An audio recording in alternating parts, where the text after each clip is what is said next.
Buenos días, feliz sábado, sábado 13 de junio de 2020. Estamos aquí en línea nuevamente con ustedes para poder tener un repaso más la Biblia y la profecía, la lección número 10, una lección muy interesante, una lección que nos ha dado bastante luz. Ok, vamos a estudiar su palabra, pero antes les invito a que así como estamos, inclinemos nuestro rostro para tener una oración. Nuestro Dios y nuestro Padre que estás en los cielos, alabado sea tu nombre. Te agradecemos porque nos has dado la oportunidad de estudiar tu palabra durante una semana más. Ahora queremos explicar a nuestros hermanos que están escuchando esta explicación. Por favor, que sea de bendición para cada uno de nosotros. Te lo pedimos en Jesús. Amén.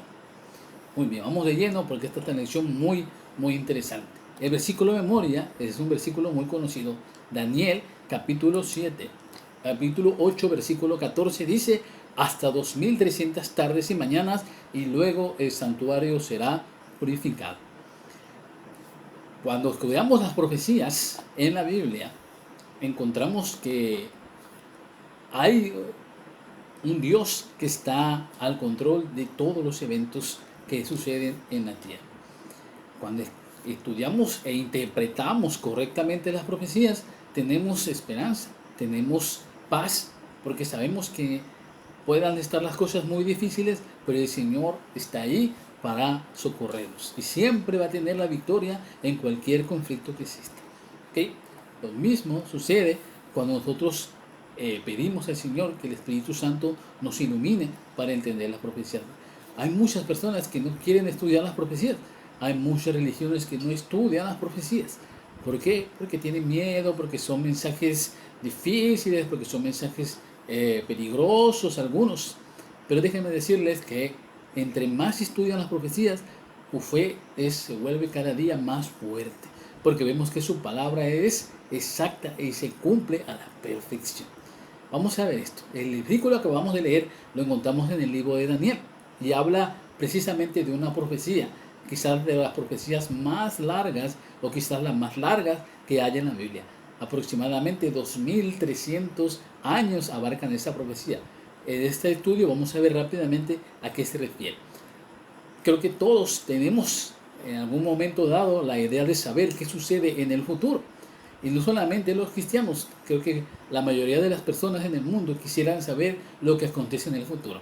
Ustedes tienen aquí en sus manos la respuesta al futuro y se llama su santa palabra. ¿Okay? Si ustedes tienen la Biblia, van a conocer eventos del futuro, eventos que Dios tiene preparado de manera extraordinaria para que todo el mundo sea testigo de su poder. Pero para poder entender el futuro tenemos que entender a Dios, así es.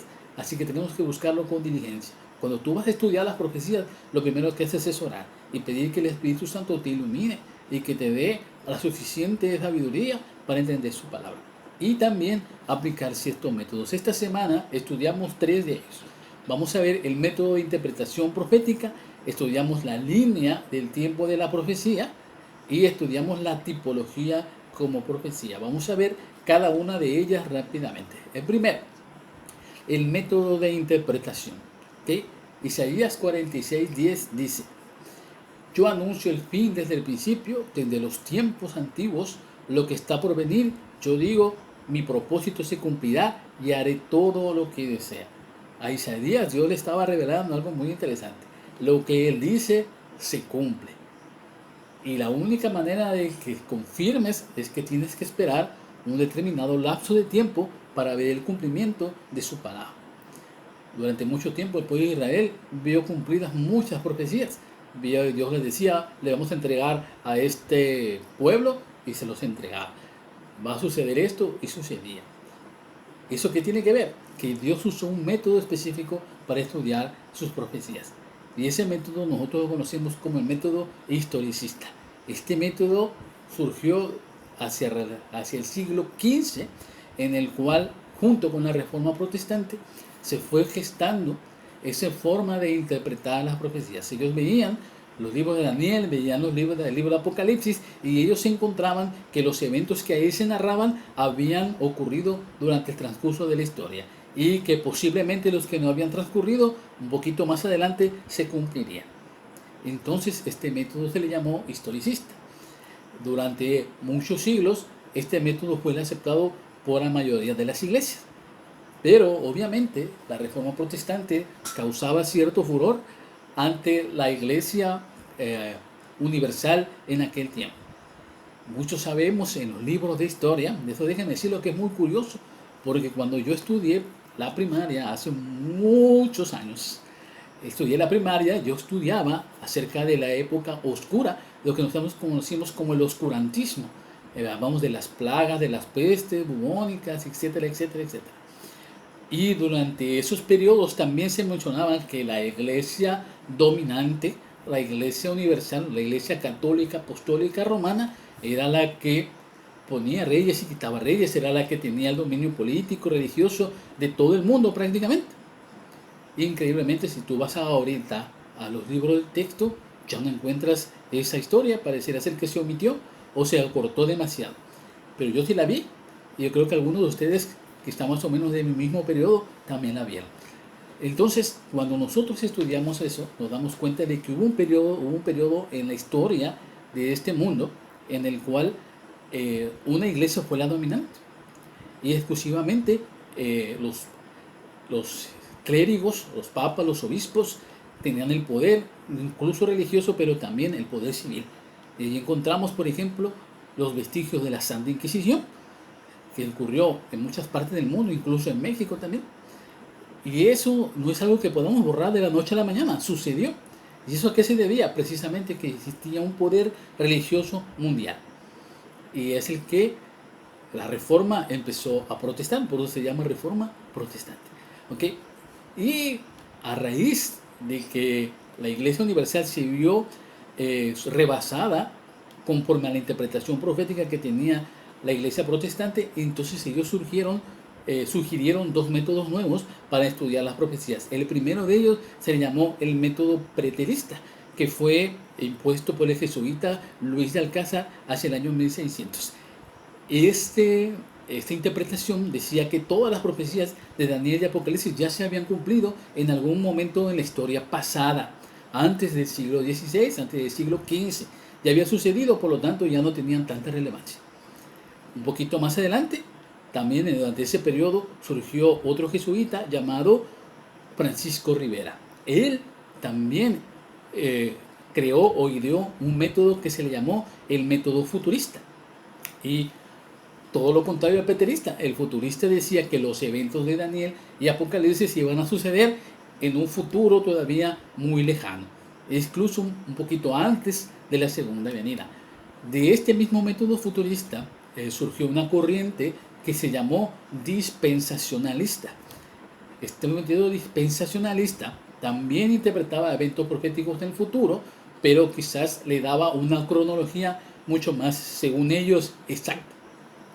Y esto tuvo un gran auge a raíz de que se publicó la Biblia Scofield, o la explicación Scofield, porque allí el autor John Nelson Darby él explicaba eventos proféticos que tenían que ver con el rapto secreto, que tenían que ver con el milenio antes de la segunda venida, que tenían que ver con la gran tribulación, que tenían que ver con los dos testigos que iban a predicar, etcétera, etcétera, etcétera. Estos métodos se llamaban dispensacionalistas. Si sucedía un cambio en las personas, Dios cambiaba su actitud, etcétera.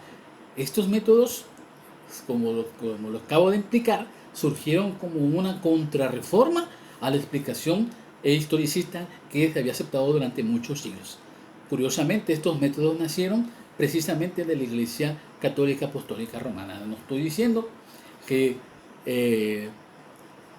esté 100% mal, sino que pues tenía que haber un cierto contrapeso entre estas dos explicaciones. Desgraciadamente, la mayoría de las iglesias evangélicas, ya no las iglesias católicas, las iglesias evangélicas protestantes también, empezaron a utilizar estos métodos futurista, dispensacionalista o preterista y las empezaron a adoptar. Ahorita, en estos momentos, la mayoría de las iglesias evangélicas creen en el método dispensacionalista. Yo creo que tú me estás escuchando, todavía crees en el rapto secreto, crees en el milenio, 1000 años de paz antes de que Cristo venga. Estas interpretaciones no son originales de las iglesias evangélicas o protestantes. Vienen o surgen precisamente de la iglesia católica. hay una parte de la Biblia que menciona a la iglesia universal, la iglesia católica, como que tiene muchas hijas. Y precisamente esas iglesias que han aceptado sus métodos. ¿Okay? La única iglesia actualmente que no acepta esos métodos es la iglesia adventista del séptimo día. Y esa iglesia interpreta únicamente a través del método historicista. ¿Por qué? Porque hemos visto en el cumplimiento de los eventos históricos el cumplimiento también de las profecías, e incluso como un engranaje, como un rompecabezas que se va armando y entran las piezas perfectamente. Los eventos como se señalaban en la Biblia se han cumplido en la historia y han ido en el momento exacto en que la Biblia los predijo. ¿Está interesante? Vamos a ver un poquito más adelante. Okay. Aquí hay una tabla que quiero que veamos rápidamente. Esta tabla no se las voy a poder explicar todo porque me llevaría más de una hora y yo creo que ustedes tienen también ganas de estudiar por su cuenta. Pero si ustedes quieren estudiar conmigo, les voy a poner mi correo aquí al final del video, donde ustedes pueden mandarme una invitación en mi Facebook y ustedes pueden solicitar un estudio bíblico de las profecías y con mucho gusto nos podemos organizar. ¿Ok? Solamente vamos a hacer una explicación rápida de esto. Vemos solamente el libro de Daniel. Si tú quieres ser un experto intérprete de las profecías, tienes que ir en primer lugar al libro de Daniel. En el libro de Daniel, en el capítulo 2, 7, 8, 9 y 10 y 12, prácticamente todos los libros del libro de Daniel son 12 capítulos solamente. Encontramos que el Señor le reveló primero a Nabucodonosor, el rey de Babilonia, y después a Daniel, eventos históricos que iban a suceder en un largo periodo de tiempo. ¿Okay? Empezó con el sueño de Nabucodonosor y la gran estatua que vemos aquí al principio, y vemos que esa estatua tenía 4 partes. Era la cabeza de oro, que representaba el reino de Babilonia, el cuerpo de plata, la cintura de bronce, las piernas de hierro y los pies en parte de hierro y en parte de barro cocido. Y en la final de esa profecía, de ese sueño que tuvo el rey, veo una roca que venía del cielo, tocaba los pies y derrumbaba completamente, y de esa roca surgía un monte gigantesco en el cual poblaba toda la tierra. ¿Sí? En pocas palabras, Dios le estaba revelando al rey el fin de todos los eventos de esta humanidad hacia la segunda venida de Cristo y el establecimiento del reino de Cristo en esta tierra. ¿Ok? Cuando empezamos a estudiar las profecías de Daniel nos damos cuenta que tiene un origen histórico, y él dice que empiezan en el reino de Babilonia. Por eso la cabeza de oro representa Babilonia. Un poquito más adelante, en el capítulo 7, Dios le vuelve a revelar a Daniel prácticamente los mismos eventos, pero ahora en forma de bestias. Y la primera bestia era un león alado, después un oso, después un leopardo de 3 cabezas y más adelante una bestia que Daniel no pudo describir con palabras y la llamó una bestia terrible que tenía 10 cuernos, y de esos cuernos surgió un cuerno un poquito más pequeño que derrumbó a 3, y de ese cuerno que hablaba y decía blasfemias surgió otro reino más, hasta que esa bestia es destruida. Más adelante en el libro de Daniel 8, 9 y 10 y 12 vemos nuevamente los reinos. Ya no vemos a Babilonia, pero si vemos a Medo-Persia, vemos a Grecia y a Roma en su aspecto pagano y en su aspecto papal. ¿Okay? Y en esta profecía de Daniel 8 señala precisamente el periodo de tiempo señalado de las 2300 tardes y mañanas. Y vamos a ver un poquito qué significa esto de 2300 tardes y mañanas. Acompáñenme por favor a principio del día por año. Vamos a ver Ezequiel 4:6. Dice aquí, día por año te lo he dado. Este principio de día por año dice que cuando en la Biblia encontramos una profecía y se menciona la palabra día, encontramos que se refiere no a un día literal, sino a un año.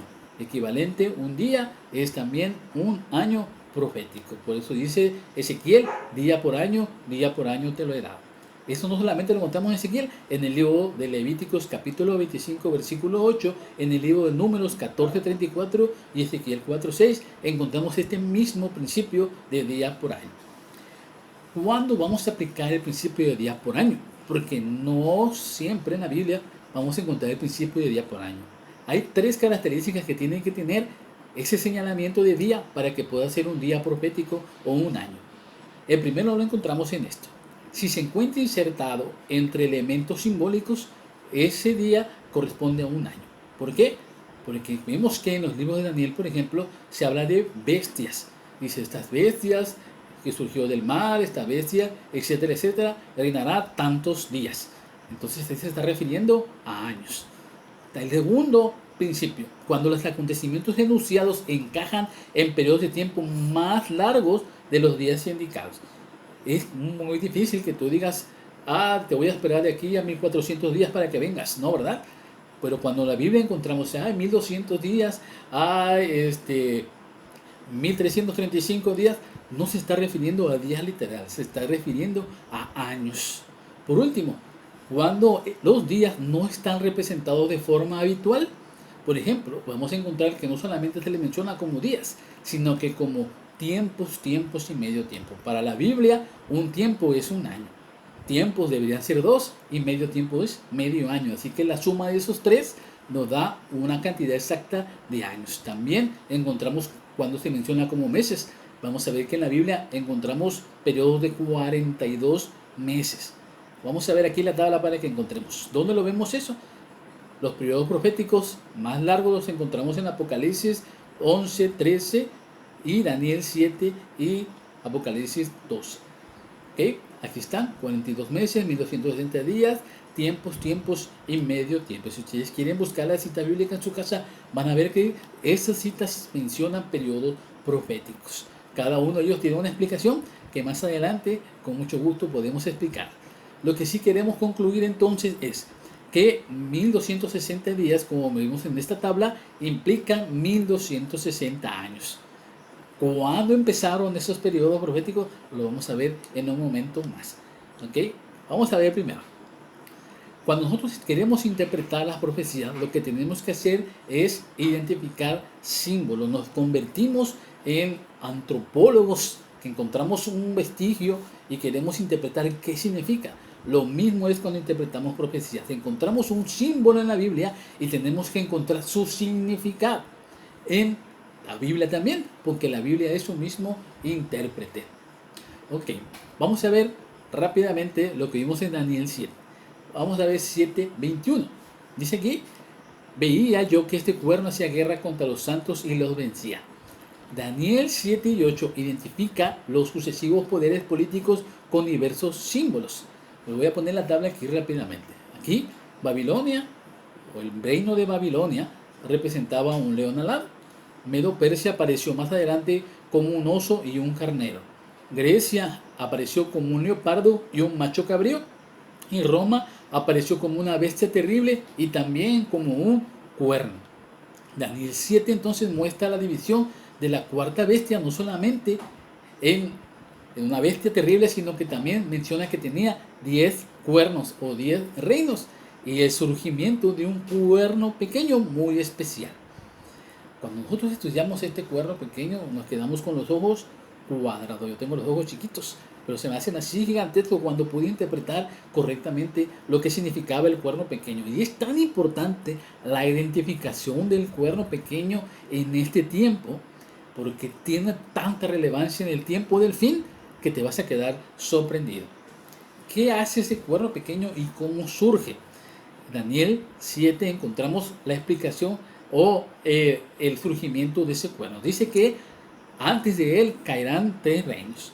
Después que este cuerno empezará a hablar palabras contra el Altísimo, que este cuerno se convertirá en perseguidor de los santos durante un periodo de ¿cuánto creen? 1260 años. Y durante ese periodo intentará cambiar el tiempo y la ley.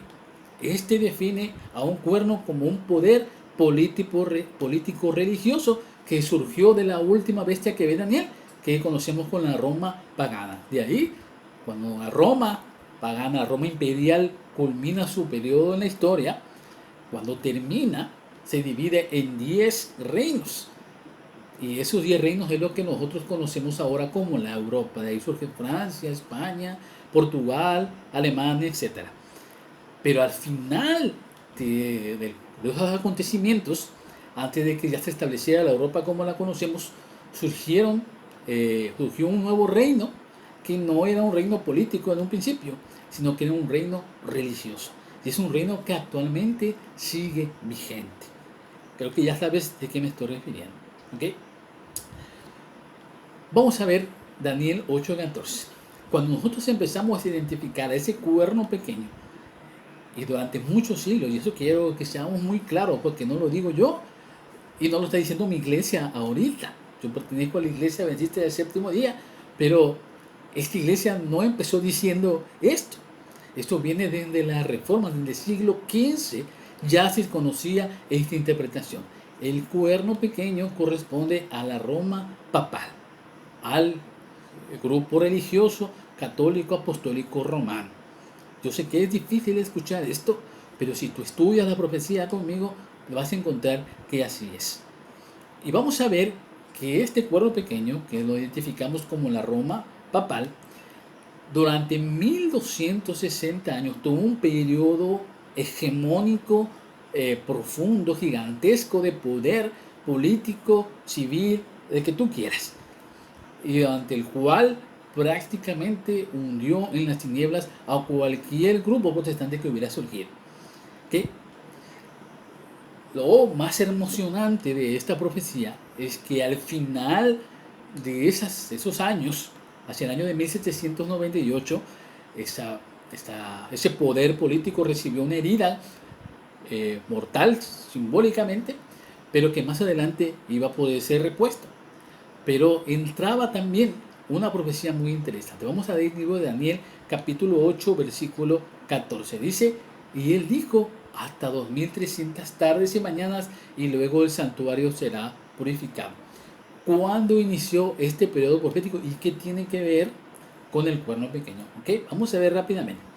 Daniel 7:11 nos aclara que el juicio de esta tierra comenzó mientras el cuerno todavía estaba activo. ¿Qué juicio se refiere la Biblia? Regresamos al versículo, dice, hasta 2300 tardes de mañana, luego el santuario será purificado.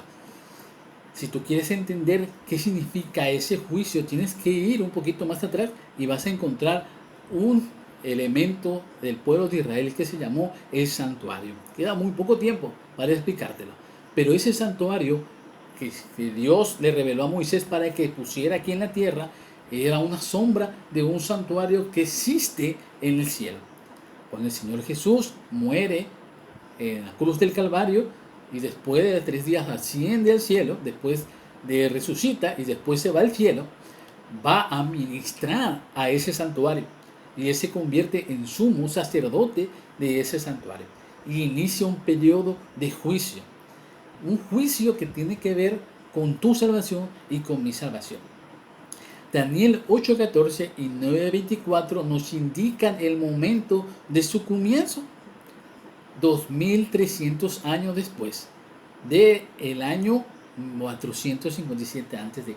¿Cómo llegamos a eso? Quiero que vaya rápidamente a esta tabla porque se nos está acabando el tiempo de este video. ¿Sí? Los 2300 años y el juicio. Vamos rápidamente.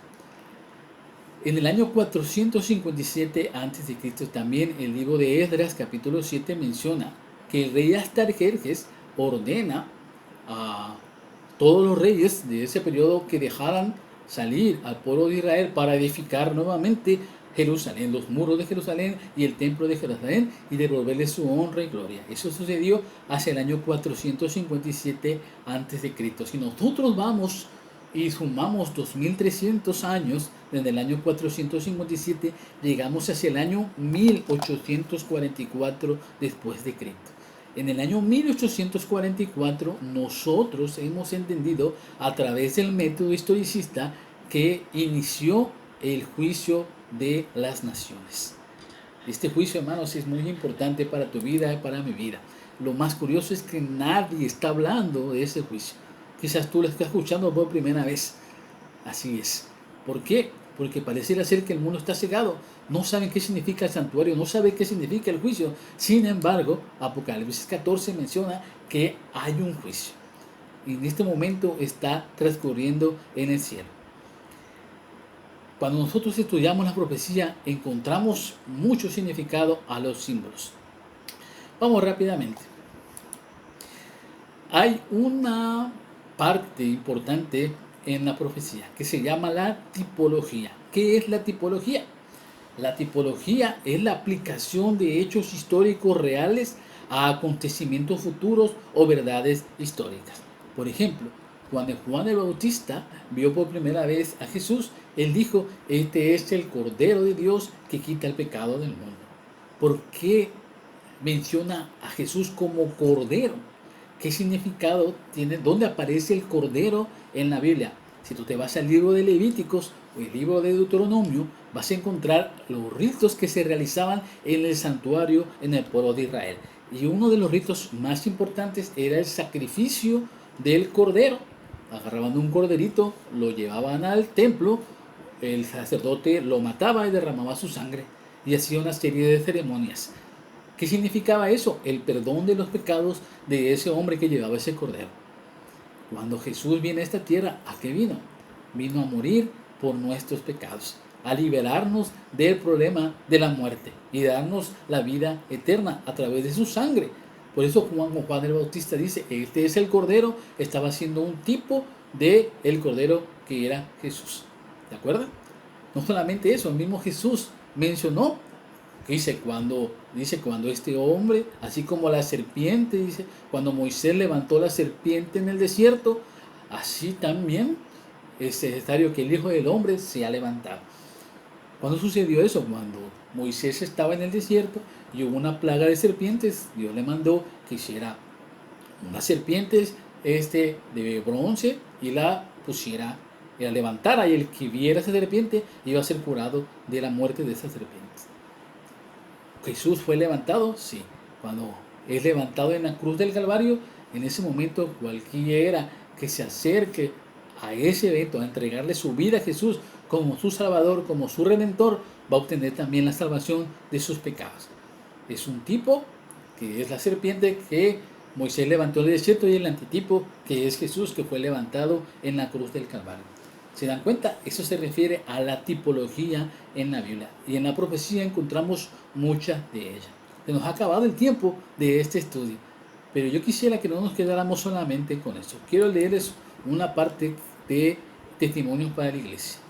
Dice aquí: estamos viviendo en medio de las escenas finales de la historia de esta tierra. Las profecías se están cumpliendo rápidamente, están transcurriendo velozmente las horas del tiempo de gracia.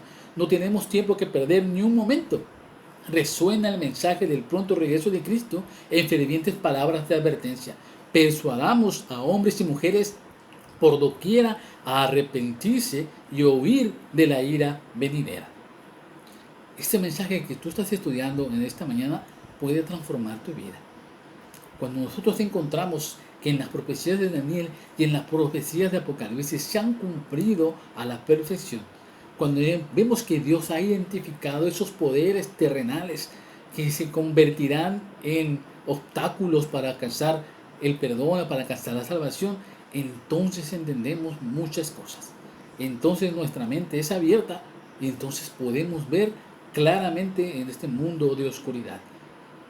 Yo no te voy a explicar en esta hora todas las profecías, pero sí te voy a invitar a que te acerques con un corazón humilde y le pidas al Señor tu Dios en tu oración: Señor, si hay algo de lo que ha explicado este hombre en esta mañana que me ha causado dudas, que me ha causado cierta molestia, que yo quisiera refutarle, que yo quisiera entender, por favor, haz que yo lo pueda entender. Y si eso es para mi salvación, si eso es para que mi vida cambie, que sea así. Cuando tú le pides al Señor de todo corazón que transforme tu vida a través del estudio de las profecías, verás cómo el Señor te va a responder. Tienes que tener fe, tienes que hacer ese acto de fe. Yo sé que es difícil aceptar un cambio. Yo sé que es difícil aceptar que el Señor nos está llamando. Pero déjame decirte que ese es el momento único que tienes para aceptar ese llamado. Tú que me estás escuchando, que no perteneces a la iglesia adventista del séptimo día. Tú que conoces más que yo, tú que has vivido más experiencias que yo, todavía te falta conocer al verdadero Salvador. Y este es el momento para hacer. Mi deseo de oración es que tú emprendas este camino y puedas alcanzar en un momento de tu vida la oportunidad de entregarte a Cristo. Yo estoy a tu disposición y la Biblia está abierta para ti. Pide la oración y verás que el Señor te contestará. Que Dios te bendiga en esta mañana.